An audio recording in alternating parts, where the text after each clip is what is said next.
To YouTube channel. जो हमारा आज का टॉपिक है वो है EM equation for DC generator. जैसा कि आप लोगों ने फराडे के कानून में पढ़ा था, EMF जो हमें दी जाती है जब फ्लक्स कता होता है उसका फार्मूला होता है d∅dt। इसी इक्वेशन को हम आगे लेके चलेंगे और देखेंगे कि हमारे DC जनरेटर के लिए जो EMF इक्वेशन निकलती है वो क्या निकलती है। इसके लिए सबसे पहले हमें कुछ टर्म्स सपोज करनी पड़ेंगी, तो हम कुछ टर्म्स सपोज कर लेते हैं। लेट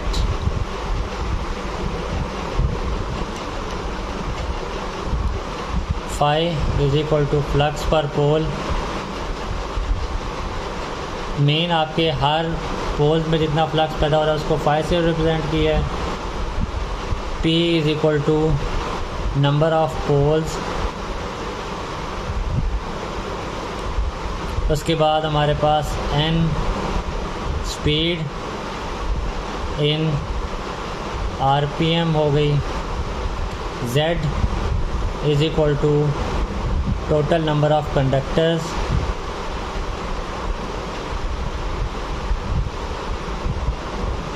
A हमारे पास हो गए नंबर ऑफ पैरेलल पाथ।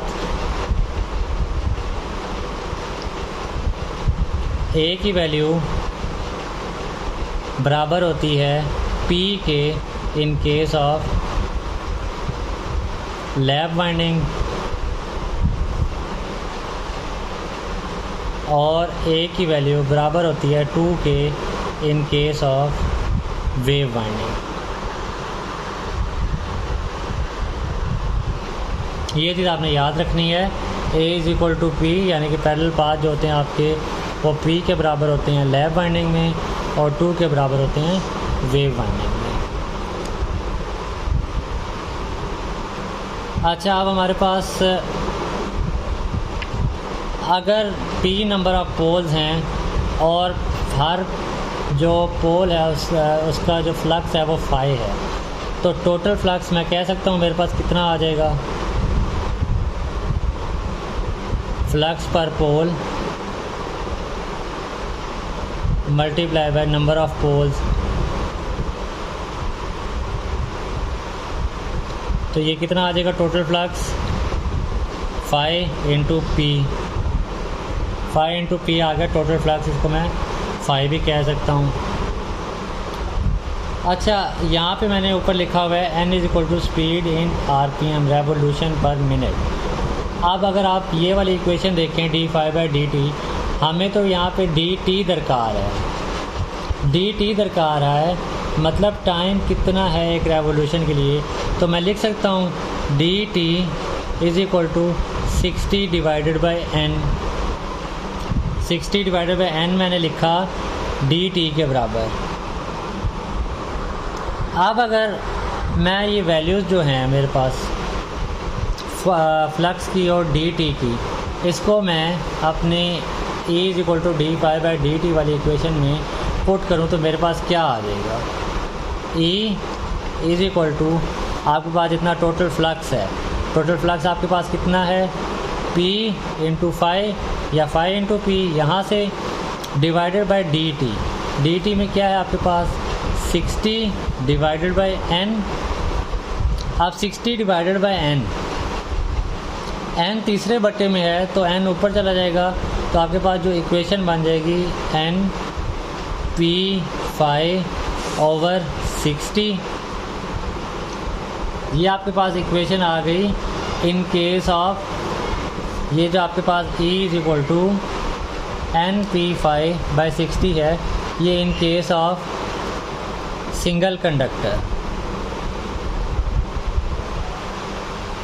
कि आपके पास अगर एक ही कंडक्टर है। अब जैसा कि आपने देखा होगा मशीन के आर्मेचर जो होते हैं उनमें एक ही कंडक्टर नहीं होता, बल्कि आर्मेचर की डिफरेंट स्लॉट्स होती हैं और हर स्लॉट्स के अंदर कंडक्टर होते हैं और वो कंडक्टर कुछ पैरेलल पाथ में अरेंज होते हैं। उसको अभी हम देखते हैं।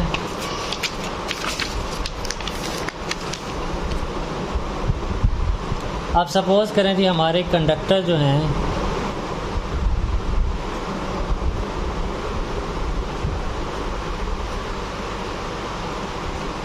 इस तरह n पैरेलल पाथ में अरेंज है। यहाँ पे हमारे पास इसका EMF E है, इसका EMF E है, इसका EMF E है, इसका EMF E है। तो टोटल यहाँ पे जो EMF आ रहा है वो इन सब का मजमुआ होगा, जो ये सब कंडक्टर हैं E1, E2, E3, E4, इनका मजमुआ होगा। तो जैसा कि मैंने पहले आपको बताया था, A = P और A = 2, ये होता है आपके पास लैप वाइंडिंग, ये होता है वेव वाइंडिंग। मेन आपके जितने भी कंडक्टर होंगे वो अगर लैप वाइंडिंग है, आपकी मोटर लैप वाउंड है, तो वो आपके पास P पोल्स के बराबर पैरेलल पाथ, 4 पोल मशीन है तो वो आपके पास 4 पैरेलल पाथ में कनेक्ट होंगे। अगर आपके पास 8 पोल मशीन है तो वो आपके 8 पैरेलल पाथ में कनेक्ट होंगे। सिमिलरली अगर वेव वाउंड मशीन है तो आपके पैरेलल पाथ 2 ही होंगे, जितने भी कंडक्टर होंगे आपके पैरेलल पाथ 2 ही बनेंगे। तो अब अगर हम लिखें EMF इक्वेशन को दोबारा, जो हमने लिखी थी N/P∅ / 60 हमने लिखी थी। अब हमारे पास total number of conductor Z हैं और पैरेलल पाथ A हैं। तो हमारे पास EMF इक्वेशन जो बन गई वो ये बन गई, A = Pn / 60 × Z/A। अगर इन केस हमारे पास in case of lap wound generator, lap wound generator के केस में A = P है, तो मैं अपनी EMF इक्वेशन में यहाँ पे A की जगह P पुट करूँ तो मेरे पास इक्वेशन क्या बन जाएगी, N/P∅ / 60 × Z/A की जगह P। तो P से P हमारा कैंसिल हो जाएगा, तो ये E = N/∅ Z/ 60, ये हमारे पास EMF इक्वेशन आ जाएगी इन case of lap winding. Similarly in case of अगर वेव वाउंड बात करें,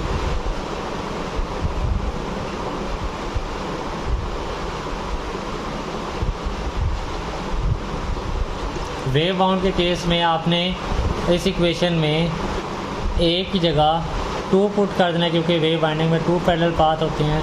तो जो हमारी इक्वेशन बन जाएगी वो क्या बनेगी, E = N/P∅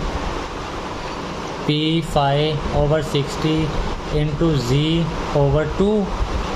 तो इसको मज़ीद सॉल्व करें तो E = N/P∅ × Z / 120। ये आपके पास इक्वेशन आ गई इन case of wave winding. In case of wave winding इसमें आपको मज़ीद 2 चीज़ें बताता चलूँ। जो हमारे पास वेव वाइंडिंग हम यूज़ करते हैं, इसको ज़्यादा वोल्टेज के लिए इस्तेमाल किया जाता है, जबकि करंट वाइंडिंग को हम इस्तेमाल करते हैं जहाँ पे हमें ज़्यादा करंट चाहिए हो। वेव वाइंडिंग को ज़्यादा वोल्टेज और लैप वाइंडिंग को ज़्यादा करंट के लिए इस्तेमाल करते हैं। अच्छा जी, आज का लेक्चर यहीं तक था। अपना ख्याल रखिएगा। लेक्चर पसंद आए तो वीडियो को लाइक कीजिएगा, चैनल को सब्सक्राइब कीजिएगा। Thank you for your patience.